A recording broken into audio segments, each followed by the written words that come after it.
ঠাকুর মা স্বামীজির শ্রীচরণে ভক্তিপূর্ণ প্রণাম জানিয়ে আজকের নিবেদন যুগপ্রবর্তক বিবেকানন্দ স্বামী অপূর্বানন্দ। নরেন্দ্র সবে 14 বৎসরে পড়েছেন। মেট্রোপলিটন বিদ্যালয়ের 3য় শ্রেণীর ছাত্র। বিশ্বনাথ কার্যব্যপদেশে ও বায়ু পরিবর্তনের জন্য গিয়েছেন মধ্যপ্রদেশের রায়পুরে। কয়েক মাস পরেই পরিবারবর্গকে ডেকে পাঠিয়েছেন। সকলকে নিয়ে যাওয়ার ভার পড়ল নরেন্দ্রনাথের উপর। রায়পুরে কয়েক মাস বাসের ফলে সকলেরই দেহ মনের বিশেষ উন্নতি লাভ হলো। ওখানে কোনো স্কুল ছিল না, সেই জন্য বিশ্বনাথ দত্ত নিজেই পুত্রের শিক্ষার ভার নিলেন। স্কুলের পাঠ্যপুস্তক ছাড়াও ইতিহাস ও সাহিত্য প্রভৃতি নানা বিষয় পড়াতে লাগলেন। বিশ্বনাথবাবুর কাছে অনেক বিশিষ্ট লোকের সমাগম হয়, নানা বিষয়ের আলোচনা হতো।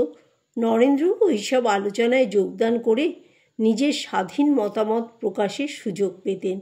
এইভাবে কিছুদিনের মধ্যেই নরেন্দ্রনাথ যে বহু বিষয়ে গভীর জ্ঞান অর্জন করলেন, শুধু তাই নয়, তার ভিতর একটা দৃঢ় আত্মবিশ্বাস ও মর্যাদাবোধ জেগে উঠল।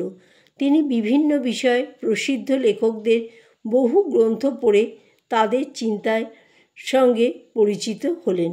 নানা বিষয়ে আলোচনা করার বিশেষ শক্তির প্রথম বিকাশ হয়েছিল রায়পুরে। বিশ্বনাথ দত্তের বন্ধুগণ নরেন্দ্রের অসাধারণ ধীশক্তি ও বুদ্ধিমত্তার পরিচয় পেয়ে তার উজ্জ্বল ভবিষ্যৎ সম্বন্ধে মুক্ত কণ্ঠে বলতেন। নরেন্দ্র সকলেরই বিশেষ প্রিয় পাত্র ছিলেন। 2 বৎসর পরে বিশ্বনাথ দত্ত সপরিবারে ফিরে এলেন কলিকাতা। নরেন্দ্রনাথের দেহ মনের যথেষ্ট উন্নতি হয়েছে। তিনি 2 বৎসর স্কুল ছাড়া, সেজন্য এন্ট্রান্স ক্লাসে ভর্তি হবার নানা বাধা উপস্থিত হয়, কিন্তু সব বাধা অতিক্রম করে বিশেষ অনুমতিক্রমে তিনি এন্ট্রান্স ক্লাসে ভর্তি হলেন। 3 বৎসরের পাঠ 1 বৎসরে সমাপ্ত করতে হবে। কঠোর পরিশ্রম ও অধ্যবসায়ের সহিত প্রস্তুত হয়ে তিনি বসলেন পরীক্ষা দিতে। তিনি বলেছিলেন, প্রবেশিকা পরীক্ষা 2-3 দিন মাত্র বাকি, দেখি যে জ্যামিতি বিন্দুমাত্র কিছু পড়া হয়নি। তখন সমস্ত রাত জেগে তা পড়তে লাগলুম এবং 24 ঘন্টায় 4 খণ্ড জ্যামিতি শেষ করে পরীক্ষা দিয়ে এলুম। ভালোই পাশ করলেন। সে বৎসর ওই স্কুলের এন্ট্রান্স পরীক্ষার্থীদের মধ্যে একমাত্র তিনিই পাশ করেন প্রথম বিভাগে। মেট্রোপলিটনে পড়ার সময় বিদ্যালয়ের একটি অনুষ্ঠান উপলক্ষে তার ভিতরে বাগ্মী বিবেকানন্দ আত্মপ্রকাশ করেন।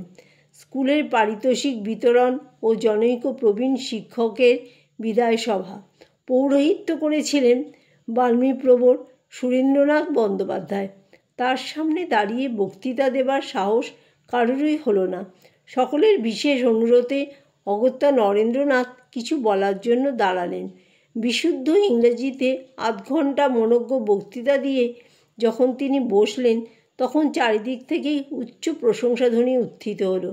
সভাপতি শুধু বক্তৃতারই প্রশংসা করেননি, বক্তার উজ্জ্বল ভবিষ্যৎ সম্বন্ধেও স্পষ্ট ইঙ্গিত দিয়েছিলেন। নরেন্দ্রনাথ প্রথমে ভর্তি হলেন প্রেসিডেন্সি কলেজে, কিন্তু পরের বছর পড়তে লাগলেন জেনারেল অ্যাসেম্বলিজ ইনস্টিটিউশনে, বর্তমান স্কটিশ চার্চ কলেজে। সঙ্গে সঙ্গেই তার সম্মুখে যেন একটা বৃহত্তর লোকের দ্বার উদ্ঘাটিত হয়ে গেল। তার চিন্তা জগতের সৃষ্টি হলো একটা বিপুল আলোড়ন। সব কিছুই তিনি দেখতে লাগলেন, শুনতে লাগলেন বিশ্লেষকের মন নিয়ে। তার দৃষ্টিও প্রসারিত হলো ভারতের গণ্ডিরেখাকে অতিক্রম করে বিশ্বের দিকে। নূতন নূতন চিন্তা, নবনব সমস্যা অধিকার করল তার অন্তর। তিনি অভিনিবেশ সহকারে পড়তে লাগলেন দর্শনশাস্ত্র ও সাহিত্য। মিল প্রমুখ পাশ্চাত্য নৈয়ায়িক হিউম, হার্বার্ট, স্পেন্সার প্রভৃতি দার্শনিকদের চিন্তার সঙ্গে ক্রমে পরিচিত হলেন। শেলির কবিতা, হেগেলের দর্শন তার মনোরাজ্যে বিশেষ প্রভাব বিস্তার করে। তিনি ভারতীয় কবিদের লেখা ও তৎকালীন সমাজ সংস্কারকদের চিন্তার সঙ্গে পরিচিত হলেন এবং ব্রাহ্ম নেতাদের কাছে যাতায়াত আরম্ভ করলেন। তার মনে এই প্রশ্ন বিশেষ করে জেগেছিল, এই পরিদৃশ্যমান জগতের সুনিয়ন্ত্রিত পরিকল্পনার পশ্চাতে এমন কোন বিরাট শক্তি আছে কি, যার ইঙ্গিতে এই জড়জগৎ পরিচালিত হচ্ছে? সর্বোপরি মানব জীবনের উদ্দেশ্য কী? এ জিজ্ঞাসাও তার অন্তর অধিকার করে। জগতে এত দুঃখ ও বৈষম্য কেন? ধনীর অট্টালিকার পাশেই পর্ণকুটির, রাষ্ট্রবিশেষ ধনৈশ্বর্য ও বলের দীপ্ত কোনো জাতি প্রপীড়িত পদদলিত দুঃখ দৈন্যে মৃতপ্রায়। এরূপ কেন? এই সকল চিন্তাও তার কম উৎকণ্ঠার কারণ ছিল না। ব্যক্তিগত, সামাজিক ও রাষ্ট্রীয় বৈষম্যগুলি তার অন্তরকে বিদ্রোহী করেছিল। বয়োবৃদ্ধির সঙ্গে সঙ্গে তার জ্ঞানস্পৃহা বেড়ে গেল। ওয়ার্ডসওয়ার্থের কাব্য তার প্রাণে গভীর রেখাপাত করে। ডেকার্ডের অহংবাদ, হিউম ও বেনের নাস্তিকবাদ, ডারউইনের অভিব্যক্তিবাদ এবং স্পেন্সারের অজ্ঞেয়বাদ নরেন্দ্রের অন্তরে বিপ্লব এনেছিল। এমনকি প্রাচীন অ্যারিস্টটলের মতকেও তিনি উপেক্ষা করেননি। আবার এমন দিনও এসেছিল যখন রুদ্ধকণ্ঠে তিনি বলেছিলেন, যা সব পড়েছি তা যদি ভুলে যেতে পারতাম। অবশ্যই ভাবটা সাময়িক। তার জ্ঞানস্পৃহা ছিল সহজাত।